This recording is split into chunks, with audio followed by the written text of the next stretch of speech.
Hi folks, here we are, another evening, another conversation, this time with Chris Bates, who's teed up ready to come in. I'll just put the pre-show on for a second.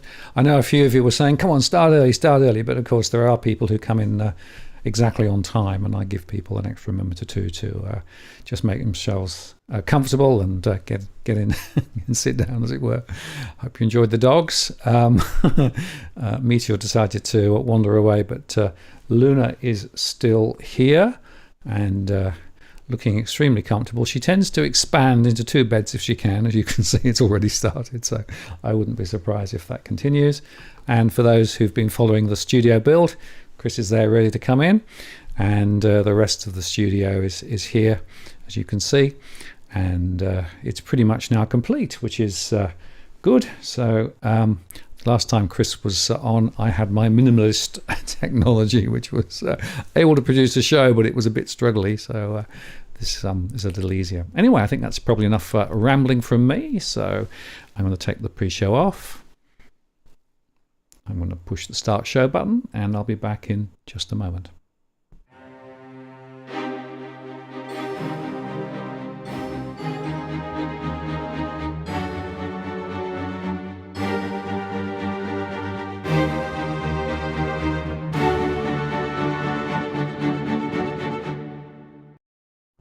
Well, good evening and welcome to this live stream on the 26th of September 2023. Martin North from Digital Finance Analytics here. Great to have you on board tonight for a very important conversation about property and what's going on. We're going to look at things like the down trader activity, some of the banker mum and dad stuff, although you'll see it's broader than banker mum and dad, migration, and we'll look at how properties are moving around in different areas, because of course regional property versus property closer to Sydney, for example, is behaving quite different at the moment. So we'll get into some of those. Just before I bring Chris in, let me just remind you, as I always do, that we're not providing specific financial or legal or property advice. It's a general conversation. The chat is moderated, but feel free to throw your comments in, and I always watch what's going on as best I can. But if you want to get my attention, use @WalkTheWorld, because that'll mean that it comes into my queue, and then there's a good chance that I will see it and be able to handle it.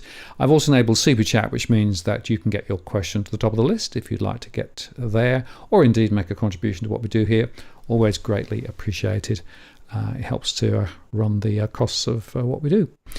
Anyway, let's bring Chris in. Hello, Chris. How you doing? Martin, life's good, mate. How are you doing over there in sunny UK? I'm doing all right, actually. I'm pleased to say that I've now got the technology sorted out. Everything's sort of sorted out. I've got the redecoration done, the boiler installed. Everything is looking good, and I'm now getting back to making more regular shows and those sorts of things. So yeah, it's all good. How are you doing? Mate, life's good. Watch out the BBC for you, right? He's going to take it over. Life's good, mate. Double dad here. So 3 and a 1-year-old.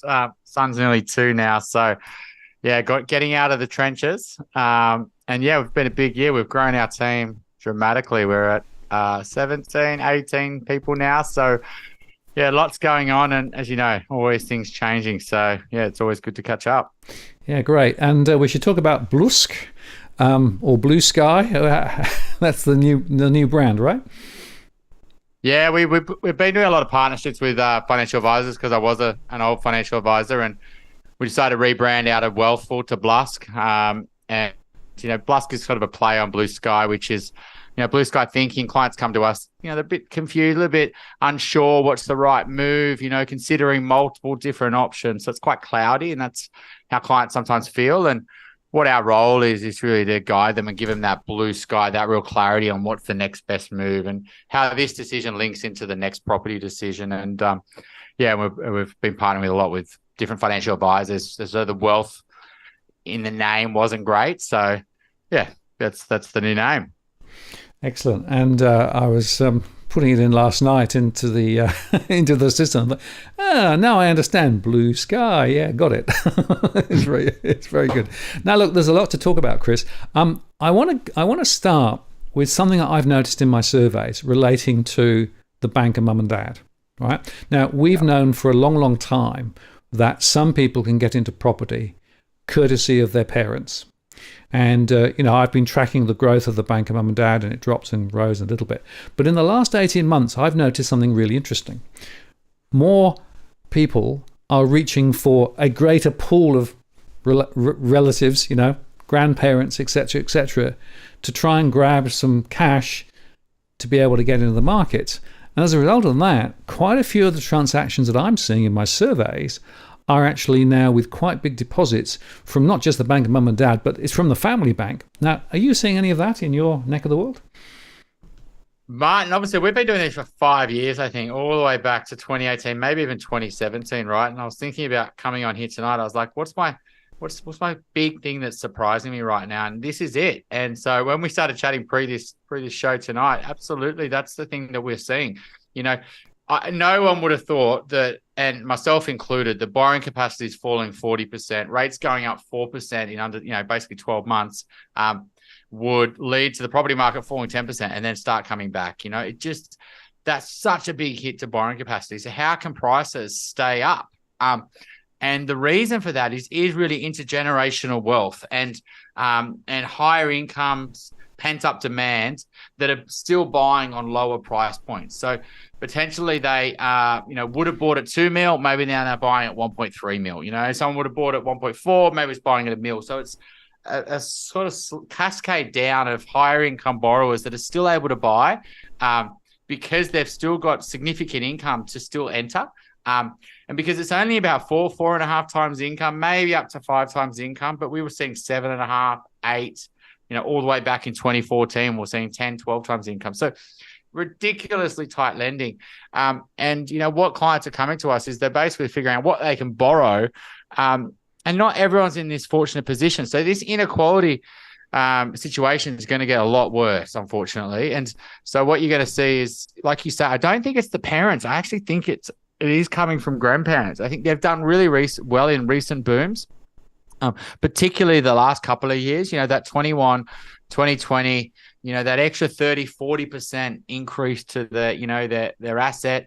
They're getting to later in life, whether they're going to aged care or dying, whether they're downsizing, somehow that, or even just passing the money on, the changes with super, that's got to be in their back of their mind as well. Like, well, it's going to get taxed. Should we just pass it on? So I think that's what's happening.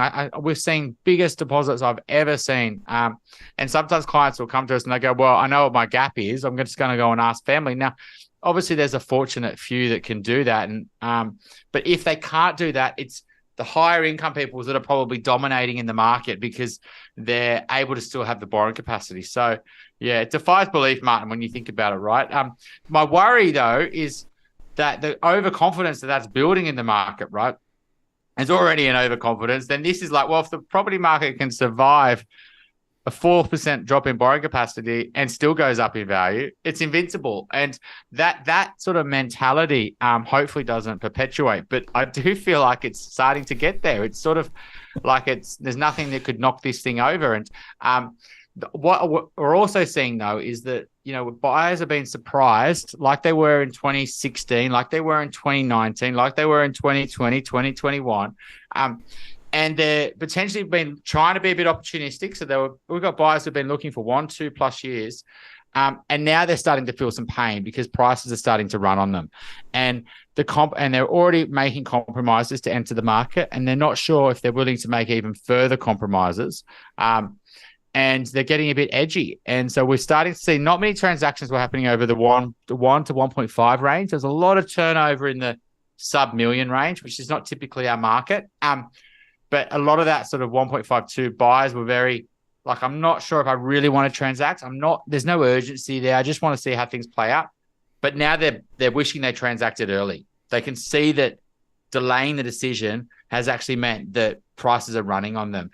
And it's an interesting time. Like, it's October now, and I've talked for about 15 minutes here, Martin, but it's October now. We're coming into November. There's probably 4, 5, 6 weekends, 6 weeks of new listings at best. No one really wants to list in sort of November, December time. And buyers are a little bit nervous. They're like, should I buy an investment property? Should I just, and they don't really want the market to run on them because they've been burnt so many times before. So yeah, it's crazy market dynamics, right? It is crazy. And, I think three observations from me, Chris. Firstly, if you are in the fortunate position where you have a family that's got significant wealth, and, superannuation has done quite well over the medium term, as well as property values. And, of course, equities have gone up quite well over that period too. So quite a few people in my surveys do have that pool of wealth, which is quite big. They've now got this 3 million cap on the superannuation coming in, which is definitely changing the landscape. And there's also this down trading trend driven, I think, by the 300k or 600k for two that you can put into superannuation. So what I'm seeing quite often is it's part of an overall management of that older intergenerational money. And part of it is then flowing it back down to help people buy into the property market at the bottom end. So if you are in the fortunate position of being able to do that, then you're able to transact. And so quite what I'm seeing in my surveys is people are coming in with quite low loan to value ratios, which means that they can actually get good rates and they've got enough buffer. So if things go a bit wobbly, they feel comfortable. But there's another whole group of people that are completely scared about what's going on at the moment. They see property prices in some areas still rising. They see their own affordability dropping by up to 40% from where they were a year, 18 months ago. And it's a real scary thing for them. Quite a few of them are in the rental sector. And, it feels as though this dream of owning a property is getting further and further and further away. My concern is with those that some of them are then saying, well, I've got to do anything to buy anything. And so I'm seeing some bad mistakes being made. For example, people buying small investment properties in, out of suburban areas on relatively low prices, but with low rents and with lots of issues attached to them. So the problem is that you can actually get scared into doing the wrong thing or scared into doing nothing. So that's what I'm seeing at the moment. It's a really, really complicated market as a result of that. Yeah, I mean, the first point around the intergenerational wealth, I mean, the intergenerational report was out, recently. But, if you just look at the numbers, like 10 trillion in residential property, 2 trillion in debt, $8 trillion of equity, just rough numbers, right? And that is sitting with the, 60, 70, 80-year-olds. And, property's done well for them, right? That's our number one asset class. It's dwarf super, it dwarfs shares, etc. So, and, I think a lot of them are like, well, actually, I want to help my kids get in because we know when rates are high, it's more opportunistic. We know if rate cuts happen, it's going to be great for prices. And so they're almost like trying to help their kids. And that's another incentive to help them. But I absolutely agree. That second pool, the rental crisis is also, whether that's just driven by migration, whether it's driven by house formation, whether it's built by investors exiting the market, which is absolutely happening, lots of different reasons. But the rental crisis and low vacancy rates is scaring people out of like renting, right? Like, so there's lots of people being kicked out of their homes because of the investors selling or they want to move back in. And so they're like, well, renting is not a viable option because A, my rents have gone up 20, 30%, but B, that confidence and security of tenure isn't there. And so even though it's going to cost me more to get a mortgage under higher interest rates, that's better than being homeless and not being able to rent. And we're definitely seeing that there's that pressure. So that rental crisis is actually leading to support house prices or property prices. And then the rental crisis in itself is people who can't afford to buy and even rent. So then, that's a mindful. We've got friends at the moment who, like literally the investors sold their place and 2 young kids, 2 young girls, and, unlikely to get another rental just because of how much competition in their situation. It's super stressful. And then, and they're in a fortunate position where they've still got a roof over their head, let alone, the people who don't. So that rental crisis is a real worry. And I just think this inequality, I think the building crisis is another thing, right? So, developers can't make profit. They just cannot sell them at current prices and make profit, especially in New South Wales. The cost of labor, cost of materials, cost of profit, cost of land. If I was a developer, would I just be trying to, if I can't sell it, so that also targets that upper end, right? So I can make money on the downsizers and the bigger family competing with family homes, but I can't make it sense trying to sell it to investors or trying to sell it to first home buyers. Their just budgets aren't there. And a lot of investors have been burnt with going to high density. Because, that's, if you look at the pain and gain report, there's so many, everyone sort of kind of gets that now that, high density is not the greatest investment. So, I think there's all these elements. And then you've got, 2,000 people a day moving here, right? Like, what's the migration going to be? 5, 6, 700,000 this year. So, on top of everything else, putting additional pressure. So, yeah, that would be my take. There's so much going on. But yes, there's a big negative. Rates are up, borrowing capacity is down. And what we're seeing with listings, like, there is this, out of season or winter listings and things like that, but they haven't been great listings. And I think it was just people trying to get in before spring. So because there was very low listings, it made sense to try to front run it. And rather than try to list your property in September, October, when everyone else was listing, a lot of agents were desperate for listings and then telling their vendors, and they were working winter because times were tough. Why don't you list now when there's nothing on the market? And so we saw this increase in listings a bit out of seasonal, and everyone was like, well, that means everyone's forced selling. Well, no, I just think it was a front running of spring sales. And there's not that much quality really on the market coming on. I think everyone's stuck in their homes. Like, even if we've got clients who are in apartments or they're in smaller houses, they would absolutely like to upgrade. They need to, from a demographic point of view. They're on great income. So in the past, they would have been able to upgrade. But to do that now is just not feasible. The equity they've got plus what they can borrow isn't enough to get them into a quality asset. So they're stuck. And they don't want to sell because they'll be out of the market and rent. So they're almost like a prisoner in their home. Like, and yes, they've still got a roof over, so it's not the end of the world. But they would like to upgrade, but they just can't. So then that property just is stuck on the market where it would be transacting. And so I think people are going to live in their homes for even longer, right? That's already doubled over the last 20 years. I think people have gone from living in their homes for 7 years to 14 years. What happens if we just get our home and then we get stuck because we can't keep jumping? And I think that's what's really playing out right now. No, I think that's the point. The point you make about the upgrade is fascinating. I'm because that's one of the categories that I look at in my surveys, and a lot of people have pretty much given up the idea of trying to upgrade and move to somewhere bigger, despite the fact they want to because they've got a growing family, etc., simply because, one, they can't find properties that would actually fit in an area they want, and two, the economics don't work anymore. So you've got that blocking situation going on at the moment, and you've also got this other point about a lot of people in the rental sector really, really trying desperately to find anything to get out of the rental sector because they're just being hauled over on the coals, with rents going through the roof and continuing to rise, and there's no expectation that is going to stop. But the stock of attractive or reasonable properties at that lower end is a real problem, because a lot of the stock that is coming on at the moment, there is some, but it's not dramatically large. But a lot of it's old investment properties that actually have been under-maintained and need a lot of work and are not necessarily in really attractive positions. So there's a real mismatch between what's being listed and what people would aspire to buy at that lower end. So that's a mess. But interestingly, what I do see is that some of those more expensive investment properties are actually being snapped up by older people who already have 2 or 3 investment properties. So there's these cross currents, it is as complex, I think, as I've ever seen. And then I just finish. The regional overlay is fascinating, right? Because we're not seeing that same dynamic in regional areas. So prices in many regional areas are still falling. Listings are actually rising in some areas. So the story in and around Sydney and the other major urban centres is quite different from some of the regional areas as well. So it's a real mess.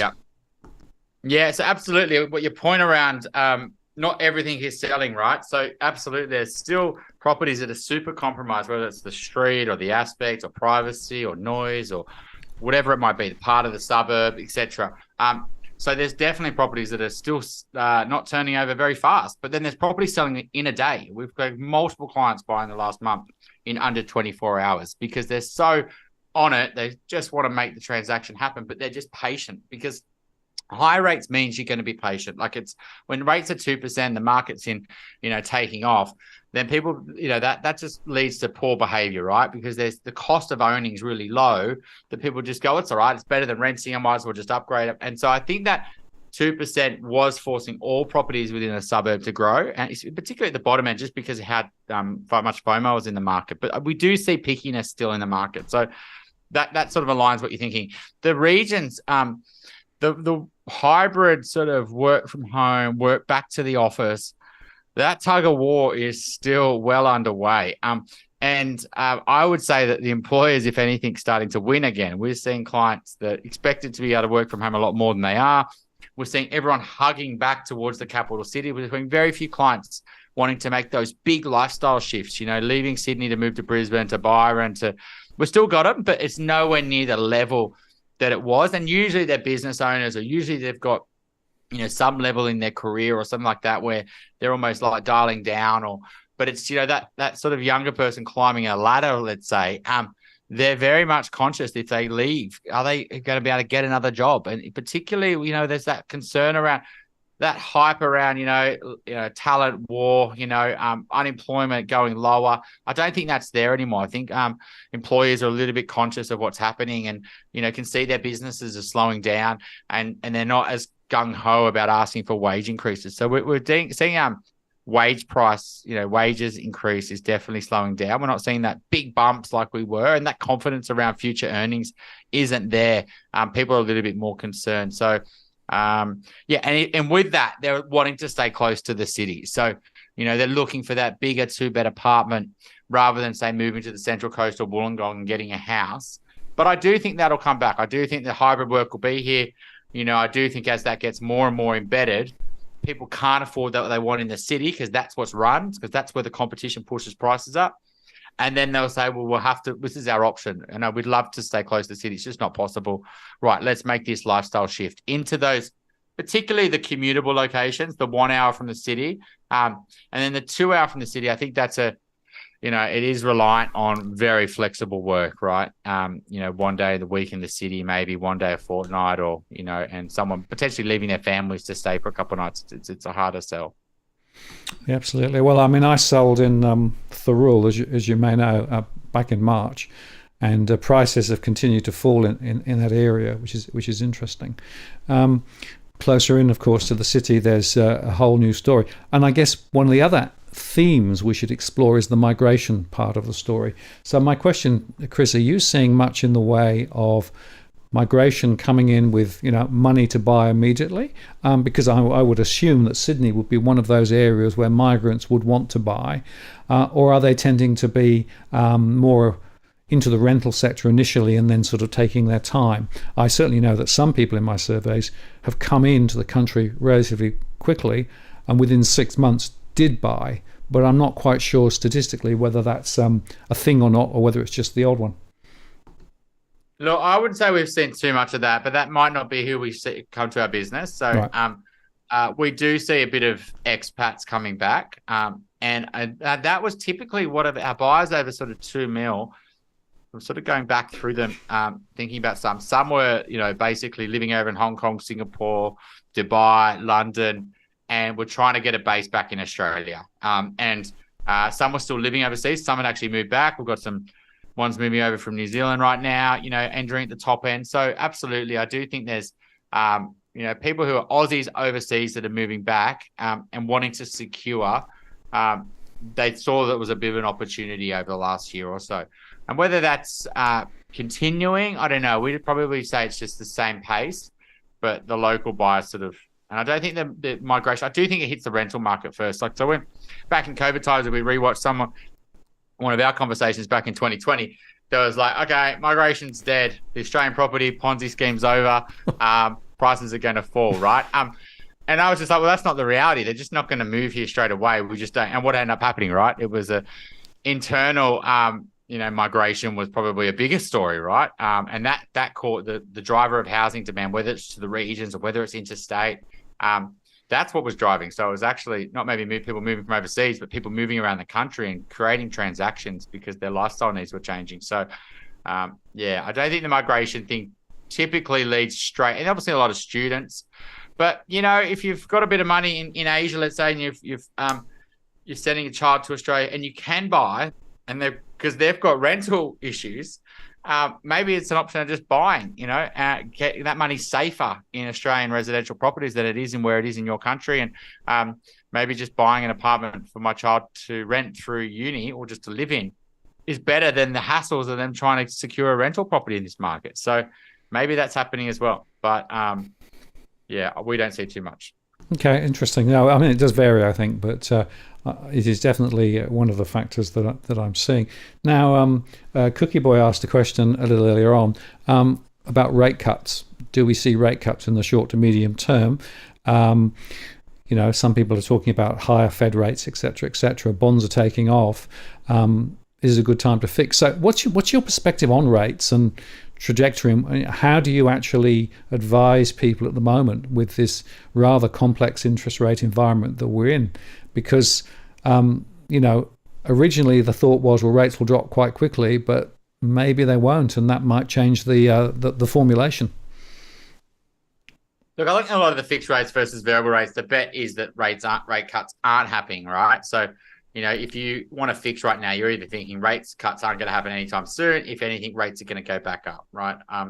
And because you're already paying a premium over the variable rate. And so it's a big call because you could lock yourself in on a higher rate. If rate cuts do happen under any significant level, you'd be regretting it, similar to, other big times in the past when big rate cuts have happened. Everyone's got it wrong over the last, probably all the way back to 2008, right? UK zero. No one would have thought that was zero in 2022, 2023, right? So obviously they've got up to 5% now. So I think it's hard to predict that, right? But I think the consumer, right, is believing what the media is saying, right? And that's what matters. It doesn't matter what I think, Martin, or you think. It's what does the mass market believe? What do buyers believe at open homes and auctions? Like, that's what matters. Well, our opinion doesn't really matter. It's what the market believes. And I would say at the market, that when clients come to us, they, in particularly the start of the year when there was the pause in rates, they were getting pretty confident, right? But that May and June was a little bit of a lesson to them, and they're like, actually, this is not over. But we definitely saw buyers call it because there was a bit of expectations that rate could maybe the RBA could get closer to 5%, and that was feeding in. There's a lot of media around it, but then with the last three pauses and the commentary that maybe it's going to continue, and then rate cuts starting to come into the conversation. The banks, KPMG today's front page of the AFR, prices are going to run in the next couple of years. So the consumer's almost starting to believe, hey, rates are not going to go up anymore. Whether they do or don't, it doesn't matter. The consumer's starting to believe that, right? And the real estate agents are starting to believe that. They don't know what they're doing, but that doesn't matter. They're telling consumers this, right? Yeah. This is what the market is. It's not people like you and I, Martin, that think this logically, right? So, and if they start believing the rate cuts are coming, they will act as if rate cuts are here. They will take that because they'll be like, well, I want to get in before. I know rates come. No rates. My mortgage is going to get cheaper. And while borrowing capacities won't go up till rate cuts happen, the desire to use all their borrowing capacity and to stretch and potentially borrow more from family will be there. And then when rate cuts potentially do happen, would that also come with APRA stepping in? Would that also be post-tax cuts? And would that be through bank innovation? Like, are we going to see 40-year home loans? They're already seeing 35s. Another bank came out last week with a 40. Are we going to see reductions to, increases to rental income? Rents have gone up. Like, there's bank policy innovations bound to happen, right? Banks are driven by credit growth. Banks drive our economy, right? So are we going to see those three things? Rate cuts, APRA, tax cuts, bank innovation, and borrowing capacity is going to jump from 4.5 times back to over 6 times. That would be in a lot of people's interest, right? And so, and you could argue it's also first-time buyers' interests and the rental market, because that's going to give more borrowing capacity to investors to supply more rental housing. So I would say that's the worry, right? If that starts to happen and listings stay low, listings aren't going to go through the roof. Like, you're not going to see arrears rates go through the roof. You're not going to see all this forced selling. I just don't believe it, right? We've got one loan in arrears out of over 1,000. People are doing what they can to stay in their homes. It's just maybe at the non-banks where they're getting some arrears going up, but they were people who stretched to the nth degree. That's why they went to a non-bank. They were highly leveraged investors, not the And a lot of people who took on bigger loans in 21, they did that with the mindset that they're going to be earning higher incomes in the future. You didn't sign up to a big loan unless you were confident about your future financially. So listing numbers will stay low. They're already at all-time lows. And quality listings will stay low because people are stuck in their homes. And so if you see this play out of low listings over the next 12 months, particularly in things that suit, the family market, then the sentiment shifts, the borrowing capacity shifts. You just got to wonder, would the market run really fast? And, obviously, that's not what a lot of people on here like to hear about, but I can envisage another 2019 scenario when those ingredients happen, because they'll be very quickly factored into prices.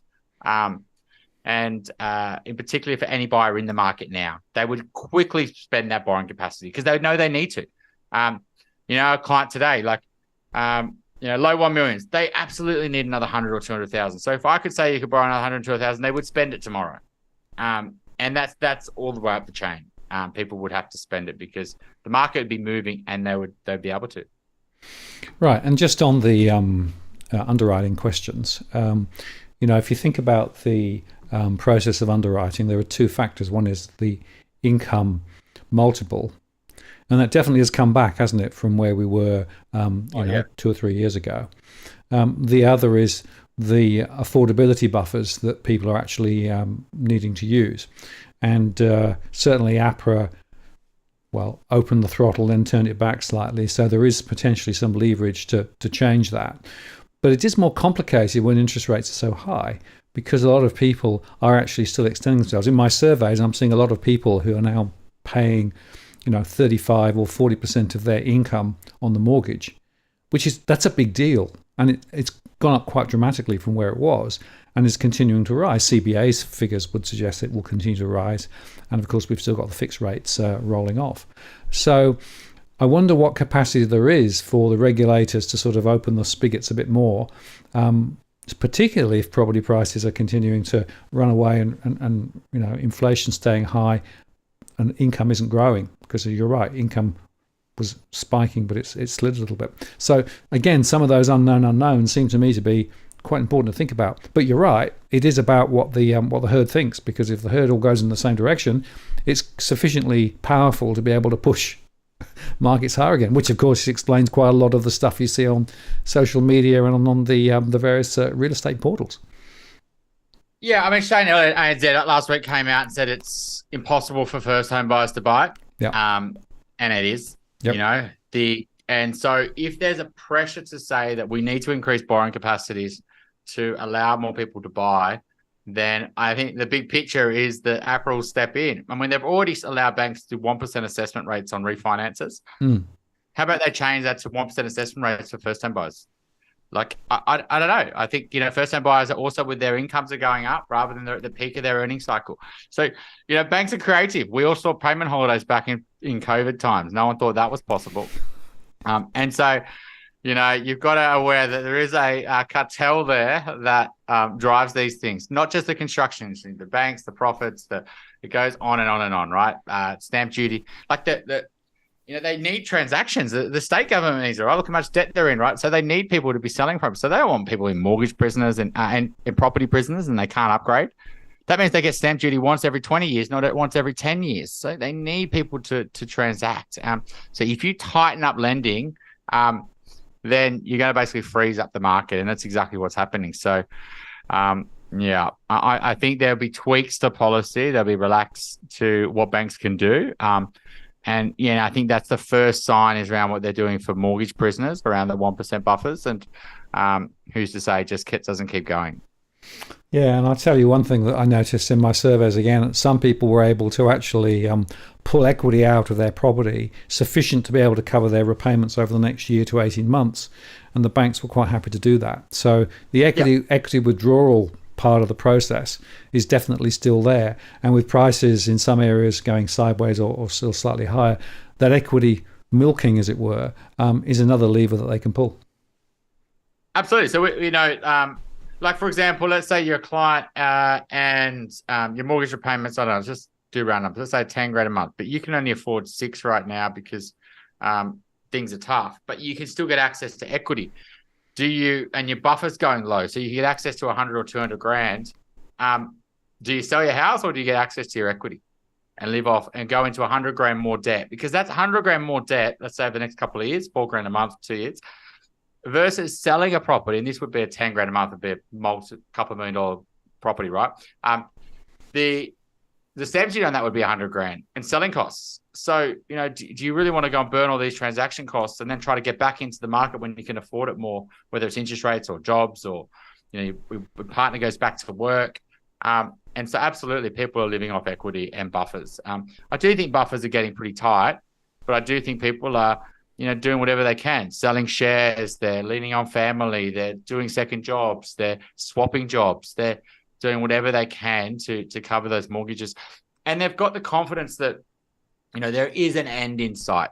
Now, whether that's true or not, doesn't matter. The consumer starts to believe now that, maybe that rates aren't going to go to 5% at the RBA. I'm not having to worry about, 7% interest rates.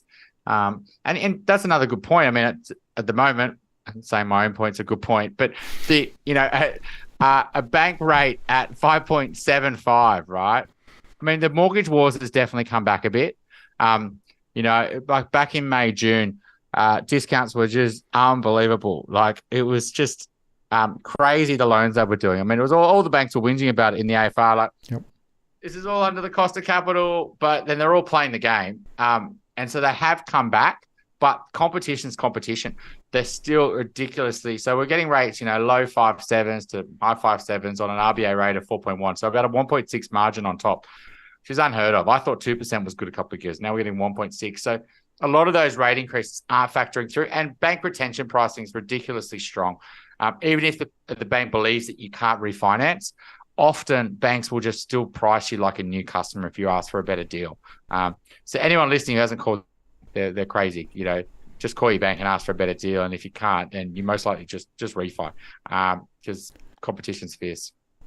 Absolutely. And talking about refinance, Cookie Boy asked earlier on, are you seeing any stressed refinancing? Now, of course, you've got a particular segment of the market that you service, so you might not necessarily be seeing the Greater Washington, Western Sydney, but are you seeing any stressed refinancing? Absolutely. So, there's a lot of people who maybe they haven't got those pay increases, and maybe they've over leveraged, maybe they've bought a chunky investment property, or maybe they have got multiple investment properties. We did, particularly maybe 6 months ago, I might have mentioned on our last chat, Martin, but we were seeing a lot of investors selling, particularly ones with bigger portfolios, and selling one that's going to give them a big bump in cash. And that would allow them potentially to refinance under the 1% rules, and would just get them reset their repayments, reset their interest only, but would give them a cash buffer and allow them to get through. So yeah, there's absolutely, I mean, our clients doing it at a time when they can't, going on payment holidays? Well, no, we've only got one client on that out of all our clients. And so we're not saying at that level, but absolutely clients are very conscious of their repayments. They're very concerned how much they've gone up, but they're doing what they need to maintain those. They're not like just rushing and selling their properties. I can't really think of many at all that have just sold because they're worried that, if the prices are going to keep falling, and that, it's best just to get out. And besides investors, I've definitely seen some investors sell multiple properties. Well, let me just unpack that, because I think the investors is a really interesting area. And again, about 60% of property investors now, from a cash flow perspective, in my surveys, are underwater. So it comes down to whether they are actually covering sufficient to be able to actually make it work. I suppose you've got the tax offsets, but also the expectation of future capital growth. Now, if you're right, and that property prices are going to continue to sort of move higher ahead because of the factors we've been talking about, then property investors might well say, okay, well, I'm prepared to wear the cash flow pressure because of the capital appreciation. But I'm interested that a lot of property investors do seem to be jettisoning properties, particularly those that are performing less well. And I'm not quite sure what's really driving it. Have you got any insights as to why those property investors are choosing now to sell? Is it part of a down trading philosophy, or is it just affordability? Look, I think there's part that I haven't seen the returns they want there. They haven't performed really well in the boom. When rates were 2%, they didn't go up. but they also don't have to sell them at fire sale prices. They've got a bit of equity there. That bit of equity means a lot. It's better than losing money. Just get 50K in the hand versus losing another 5 or 10 grand a year. A lot of investors have the belief is, I don't want it to cost me any money. I just want it to wash itself. I don't care if it goes up in value. It just doesn't want it to cost me any money. That sort of belief's perpetuated in the investment circles. And so there is a lot of investors who went and bought positive cash flow property that's no longer positive. And potentially it hasn't gone up in value. And so I do think there's a bit of that. You can see Pippa did some research. I can't recall the exact numbers, but let's say there's 3 million investment properties. A good 200,000-300,000 are looking to sell, right? And that's in a rental crisis. And if they do sell, like, are they going to be going to other investors? Maybe. I'm surprised that there is some investor pressure there. Like, there are new investors coming to market, whether they've in that home they can't upgrade, so they're going, well, I'll use my capacity on investment property, or they're a first home buyer that feels like they can't buy, but they want to buy an investment property, or they maybe have one investment property and they're like, you know what, now's a good time to add another. They're super happy in their home. They have no plans to upgrade ever, and so there is a bit of, but I don't think it's offsetting the amount of investors leaving, and that's what's causing a rental crisis. If you've got 200,000 investors selling, and a lot of them are selling to owner-occupiers, first-home buyers, then you're getting a huge reduction in rental supply, and then you're not getting enough investors to offset that. And I think that's what's playing out. And you've got all the things with I think Dan Andrews resigned today, didn't he? But there's lots of things happening with down there. There's lots of things happening against investors. For many years, they've been targeted with easy policy. And so, the Airbnb thing was a similar thing, land taxes, tenancy rights, etc. So, higher interest rates on mortgages, issues around interest-only loans. So investors have been the one that have been sort of the problem, I guess. And, a lot of investors haven't entered when they needed to, hence why we've got a big rental crisis. Yeah, I think the Airbnb thing's quite important to talk about because, of course, there are now moves to lift the taxes in some states on Airbnb properties. And certainly, if I look at the mix of property in my surveys, I do see Airbnb as quite a significant factor in some areas. But to my mind, it's not necessarily the biggest issue. What I think we should also be talking about is the fact there is still a lot of vacant property. In other words, property that was deliberately purchased some time ago and is deliberately being held vacant, particularly in some of the high-rise areas of Sydney and Melbourne. And a lot of that's in international investors who are holding it on the expectation of capital appreciation. So for me, this vacant property discussion is probably one that needs to be unpacked a bit more than has generally been in the mainstream media, because to my mind, there would potentially be a way of increasing supply. I mean, let's face it, just building more stuff is going to take too long. And the history has not been very good, although the the initiatives are being pulled now, perhaps a bit stronger. So we got this real supply question, and to my mind, the vacant property question needs to be more unpacked than it is generally, because I think Airbnb is part of it, but I don't think it's the main part of it. Yeah, agree. It's an easy one, and people make sense, right? If we get those Airbnbs back into the long-term rental market, but they are in certain pockets. It's not the spread. You go on Airbnb, they're not like they're spread across evenly. They're in the city, they're in, inner ring locations. And usually that's not really where the biggest problems are in the property market. The vacant tax thing, I mean, Census will say there's 1 million properties free on census night, right? But, some electricity data, I'm pretty sure came out a few months ago, and it said like 1.7% of properties didn't have any recent electricity usage, right? So that's nowhere near, 1.7 on 11 million dwellings is sort of like 190,000. Still big problem. And so we should have a vacancy tax, I believe, right? If you haven't got something to justify you doing something with that land. I also think the second home, you could see that with Dan Andrews in Victoria with the land tax. That's what it's targeting there. You've got your house, your holiday house, and you've got your home. You don't put it on Airbnb. That could be a property for the rental market. So why don't we tax people with second homes a little bit more? And I think that's coming on the table more and more. I think the Scott Keck idea was a really good idea. I mean, Scott's been around a long time in the property market. So Charter Keck Kramer, if people want to check his business out, they do a lot of consultancy to the development market. And I mean, he's basically came out with the idea, which, you should be able to rent out rooms. You should be able to rent out your granny flats and not have to pay A, tax on it, but also B, not it not affecting your capital gains tax exemptions, which does stop a lot of people. You know, why would you rent out a room in your home, pay tax on it, have all issues with your income tax return, and then potentially affect your capital gains tax exemption? It's all too complicated. So why don't they do a 3-year moratorium on allowing people to rent out rooms, and just to help us get through this rental crisis? I think that's a really good move. But yeah, a lot of the things that the government needs to put their hand in their pocket, and but you know, do they really care about these problems? I don't know. It's more about the next election cycle, right? It's all about announceables, as I keep saying, right? So they can announce their housing strategy and they can announce their jobs strategy, but when you actually peel it back and actually ask, well, actually, what's it really going to do? Is it really going to make a huge amount of difference? Probably the answer is not a lot, but it is actually to do with the election cycle rather than actually the strategic cycle, which is a problem not just, by the way, in Australia, but it's true in the UK and other places too. But it does make it very complicated.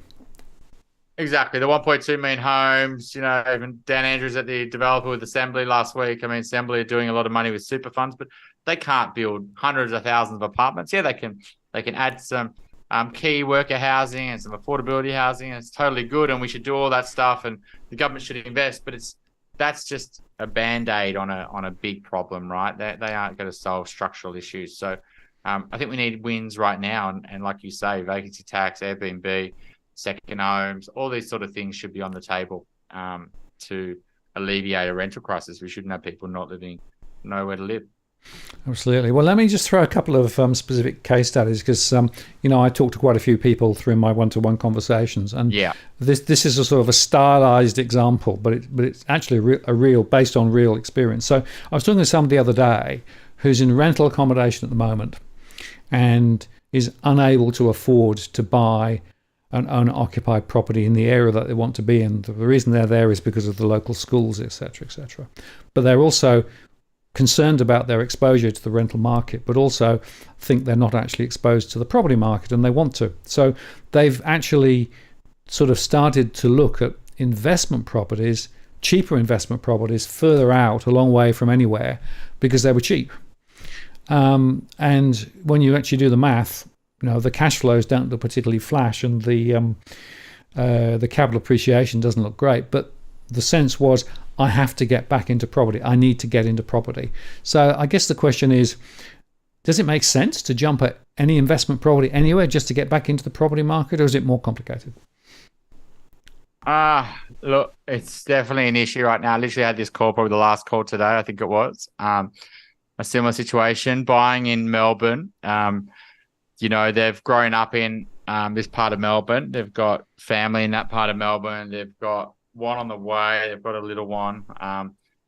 They really want to stay in that pocket. They potentially could make it happen. It's very, very tight. Like, they haven't got intergenerational wealth and all this sort of stuff, right? And so they've missed out a couple of times. I think the motivation today was there's news of the second one coming, and the stress is, they started looking at other suburbs, and they got kicked out of their rental, so they had to go and move into another rental, and they moved to an area that was maybe a bit more affordable, but the lifestyle impact wasn't great, and so they don't really ideally want to make that lifestyle shift. Maybe they will.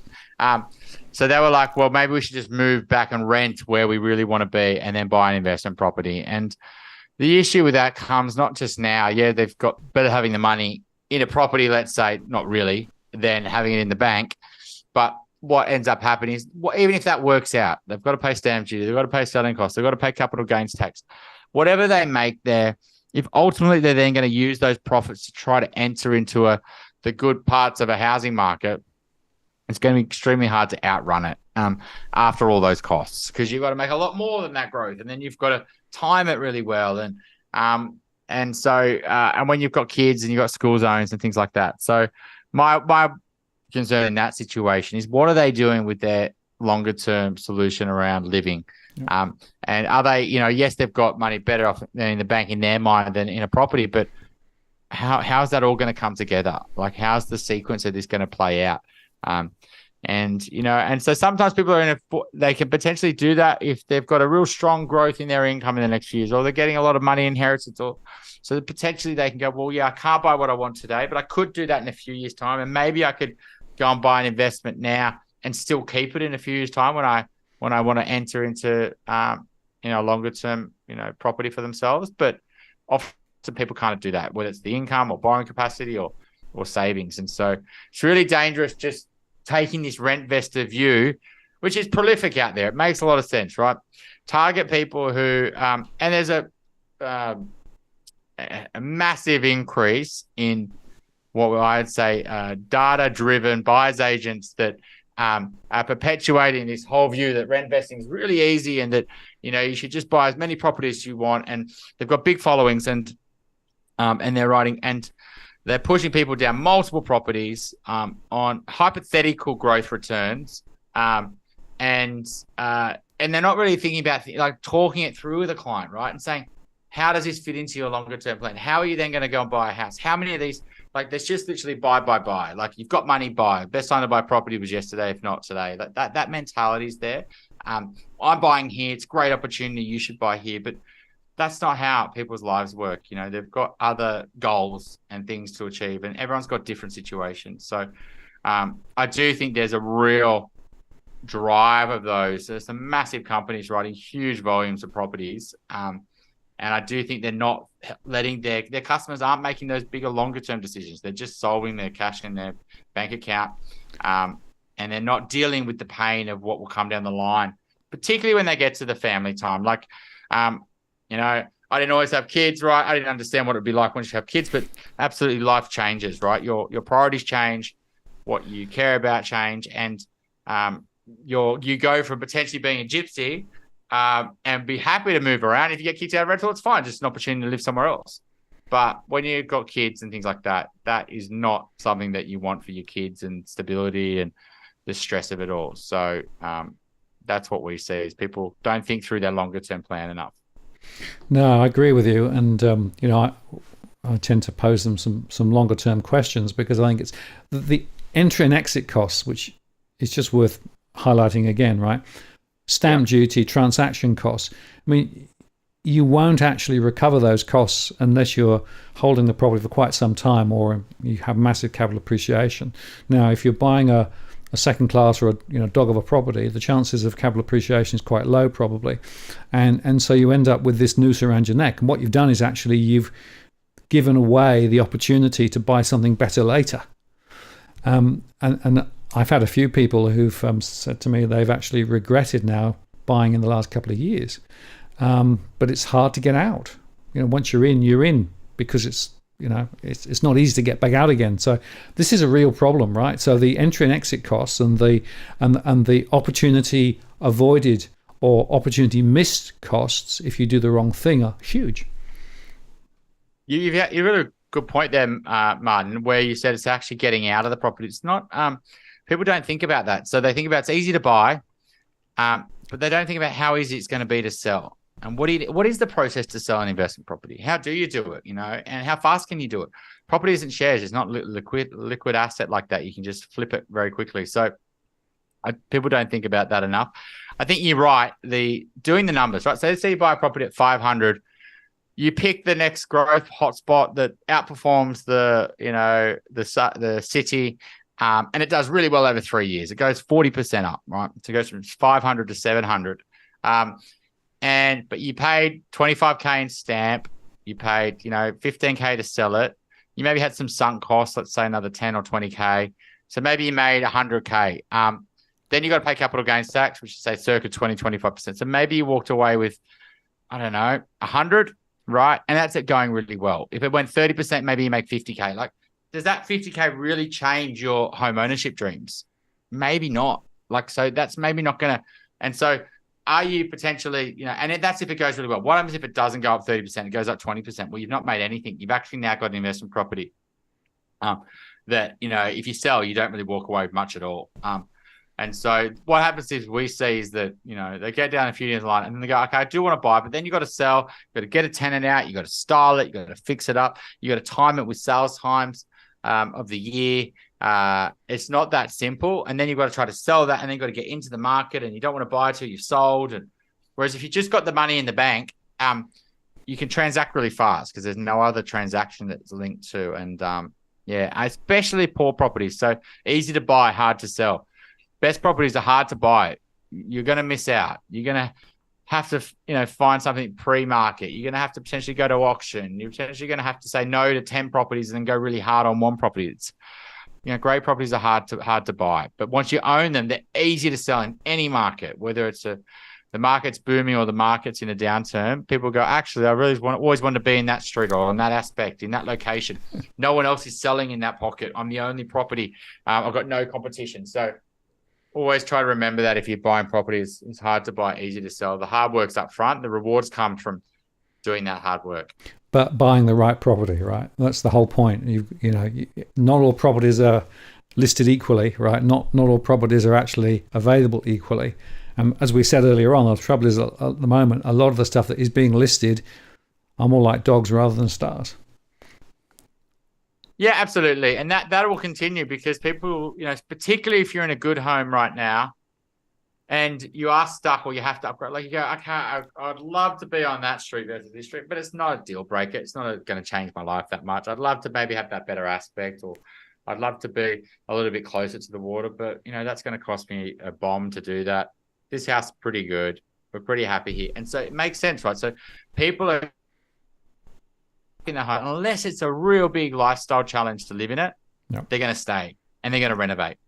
And so that's what you get. So quality assets are actually getting harder to buy each year, A, because people are staying, and B, because people are living longer. People are dying in the 80s now, the surviving partner might live well into the 90s, right? They don't want to go into aged care. The kids want to keep them in the property because it's their inheritance. People are staying. And then so all elements, the first home buyers, the upgrader, the investors are likely to keep those properties as well. Like if they've got a good house and it's done really well and they've kept it over decades, unless they have to sell it, they probably won't. They'll use their super.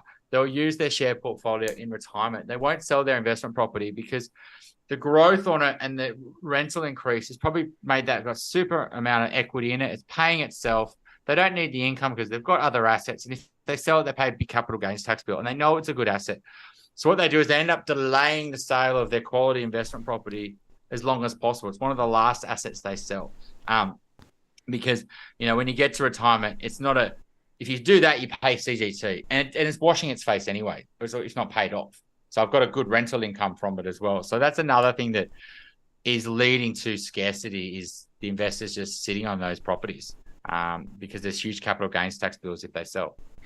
Yeah, the capital gains stuff is a real shock for many people. They never thought it through until they have to confront it, right? And it's a big, big issue. And they don't want to pay it, right? So people naturally don't like loss avoidance, loss aversion, and paying that just doesn't feel right? To pay 2, 3, 4, 500 grand of capital gains tax. I'll do everything I can just to avoid doing that. I'd rather use my shares or my super where I don't have to pay this tax. And so, absolutely. Now, another stylized conversation, it relates to failed builders. So I've got quite a few people that I've spoken with who've actually committed to buying a home and land package, and they've started the process, and then the builder goes belly up, and they're in this horrendous situation where they've already got some commitments they can't get out of. They've got no means to be able to actually get the property finished because they can't find an alternative builder without much higher prices. And that is, for me, one of the really sorry stories that I'm unfortunately hearing quite often these days. So if people are thinking about buying, and particularly, looking at a builder to build for them, what is the critical question that they should be asking, Chris? Oh, it's a hard one, Martin, right? Like we've got clients on every element of the build, like some issues. We've seen people who are doing the top end. Builders have walked out on them mid-job, just not going to be profitable. We've seen people doing multi-million-dollar builds where I think about one in Brisbane, the builder went bankrupt twice. He actually, luckily we didn't, the payment release from the bank, he was pushing for it, the builder, but he was also going insolvent at the same time. And he wanted the money in his bank account. So I think he was going to pocket it himself, right? So we've had issues like that. We've had issues where mid-build, the builder's on a fixed price contract and they said, we can't finish it unless we get more money. So they had the buyer or the builder under the barrel. We've had people who have bought house and land packages and they can't get finance because their borrowing capacity is not there, and they've got contracts, so they had to walk away from builds and lose deposits. We've seen a big multi-million-dollar apartment 3 weeks out from getting finished. The builder went under. Big builder, like a big name. So I don't know. It's rife, these problems, right? And these aren't just in the small builders. Yeah, absolutely. There's more risk going with someone who's been doing it 5 years and hasn't got all those buffers built up and hasn't gone through cycles and blah, blah, blah, right? But the big issues are big builders, and big builders can always, close down certain projects if they're not working, right? So, I don't know if there's a silver bullet. Personally, some of those, they negotiated too hard, I feel. Like some of them, he admitted himself, he probably negotiated a bit too hard. That was the one that walked off the job. Ended up getting finished, but it was a nightmare appointing another builder. The issue in that situation is the banks are very, very nervous. And so because you've got a half-finished property and you're running out of cash, they can't really sell the property. So if you default, it's a nightmare for the bank. And so they find it really hard to lend you more money. And so if you are doing a build, I'd really encourage you to go with a construction loan. And so the bank's aware of me. The bank does all the valuations. You get a fixed price contract. You try not make any alterations. You go with experienced builder. You one that's, but even I think of another builder clients, a big name, builder where this thing's just dragged on from weather, material. The builder made lots of issues. Yeah, they've got a fixed price contract, but the clients had to rent another place. They've had multiple different, changes with the fixtures and fittings and arguments over things. It's been a nightmare. They're getting the job done, but the builder is, getting dragged, and it's not happening. They're not prioritizing it versus other jobs because it's, loss making for them. So, yeah, I've spoken to some mates who are architects. They're getting builders, calling them to look for work. And they haven't really seen that in the last few years. So I think there is going to be a bit of more competition. That's what his belief is, that, the margins, they'll try to, maybe the material prices there, maybe labor prices won't drop as, much as we expect. But maybe they just take a little bit out of their margin to buy work over the next couple of years until more confidence is there. So maybe instead of being a 15% margin, maybe they go for a 13 or 12 or something like that. Instead of not having work next year. Well, the point you make, Chris, I think is that, no builder is necessarily completely 100% safe, right? From big to small, from somebody who's been around for years versus those who've actually started relatively recently, So caution. If somebody's going to put, their life savings into a property and hope that it's going to actually get built, there's some really, really hard questions to ask. And actually, I personally think it's really quite high risk at the moment because, if you look at the latest numbers from ASIC, failures amongst the building and construction sector are the biggest. It's the biggest proportion of total company failures in the building and construction, and it's countrywide, and it's not just large or small. It's a range, so it's a real tough. Yeah, absolutely right. And if you are, you don't want to do that when you're super confident, right? We've all seen the Porter Davis. It's been all over the 60 Minutes and the news channels, right? All how these builders. So it's widespread. So it's common knowledge that it's a bit risky right now. And are people willing to do that under high rates? And that's why I think approvals and so A, builders are finding it really hard to make the deal stack up, right? Profitable for them, and can they actually get finance? But B, do they want to do it? Do they want to take that risk in this market? And I would say that they're a bit hesitant. So Edwin Almeida's just come in and said, give me a builder that will give you a fixed price contract and I'll give you Elvis latest address. It's a good point, Edwin. I think we are seeing that though. Like I have seen some, talking to a few people, we've seen a few more positive results there. But you're right. In Brisbane in particular, right? We have multiple clients who just couldn't do it. So they couldn't build because they couldn't get a fixed price contract. No bank would do a cost plus. And so, unless you had a lot of equity. Absolutely. Well, we're coming to the end of the show. I think we've answered pretty much all the questions that got thrown in the chat, so that's good. So just as we close out, you've got the view, I think, that it is likely that property prices will maintain and go higher rather than go lower. Just to recap that, just for people's... and the answer is supply, demand, a lot of people still cashed up, low levels of real good property around, but net, property's still got a run.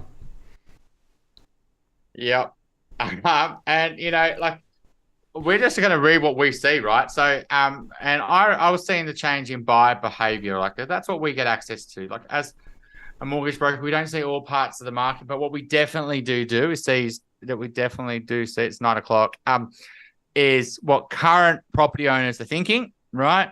And what new buyers are thinking, right? And we saw all the way back in October, I would have said it on this podcast, we saw buyer mentality shifting. We saw that coming into January and February. We saw our pre-approval list. We saw the appetite and the attitudes toward debt and the challenges first-time buyers were having. And so that May, June, those couple of rate increases, that was a bit of a scary moment, right? But I think if rates do, and even if there was one more rate increase, I don't think that would scare buyers. If there was 3 or 4 more rate increases and it went closer to 5%, absolutely, this is a different ball game. And you could, if you're looking to buy, you could make that bet. But what happens if you're wrong? What happens if that doesn't happen? And you come back in 12 months' time and go, I got it wrong. Well, you could easily be seeing the opposite happening, rate cuts and prices run on you. And that's what I think's happened, right? I think a lot of people who are playing this game about trying to time property markets have got it wrong multiple years. It surprises everyone. All markets do all the time. And so you just got to be careful. If your wishful thinking's stopping you making property decisions, right? The analysis paralysis, the confirmation bias, the filter that you've got yourself in, the what you surround your mind with, and whether you just get stuck in that paralyzed state, hoping that this dream world happens where your dream property comes on at the dream price and the property market falls to that price where you're going to buy. You probably wouldn't want to buy at that point anyway, because you'd be so scared. You'd be like, oh, property prices have fallen 40%. They're going to fall another 40%. That's just human psychology, because you'd think you're right. And then you'd read some more information that says that. So that would be my thoughts is if you are, and then be super careful. Like that, if you go all the way back 5 years ago, Martin, what I've said hasn't changed, like in terms of the asset quality and why it's so important. And that if people were listening to that advice 5 years ago, they wouldn't have gone since high density. They wouldn't have bought an apartment in Parramatta or and be down, and they wouldn't have bought a lot of new townhouses in Greenfield estates, which have gone up a bit, to be fair, due to just that lack of land and that increase in demand. And they've been quite resilient, to be honest, through all these.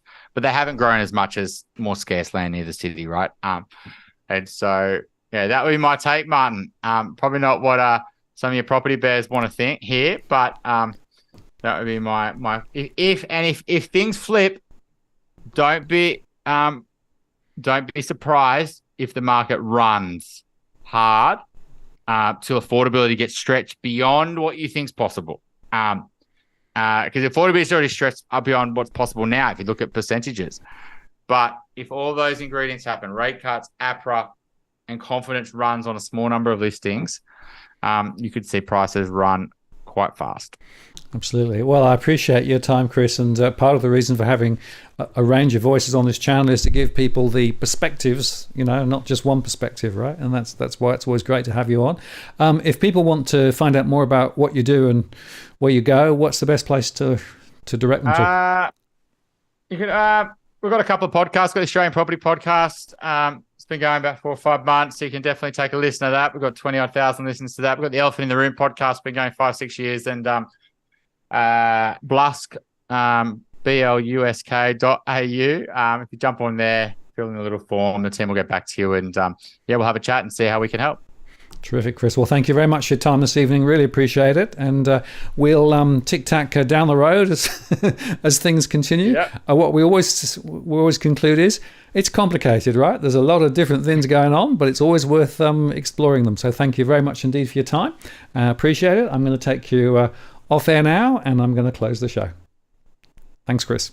Yeah, Martin. Thanks a lot. Cheers. So there you go, folks. Interesting conversation with Chris. Always great value. And next week, we're going to have a discussion about the economic backdrop with Damien Klassen. So join me for that. And just to show you the doggies who are now back in their baskets again. So they've been following closely what's been going on, but they look ready for their walk, so I better go and take them out. So thank you for spending some time with us this evening. Really appreciated it. Have a great evening, and I'll look forward to catching up with you next week. This is Martin North from Digital Finance Analytics, signing off. Cheerio.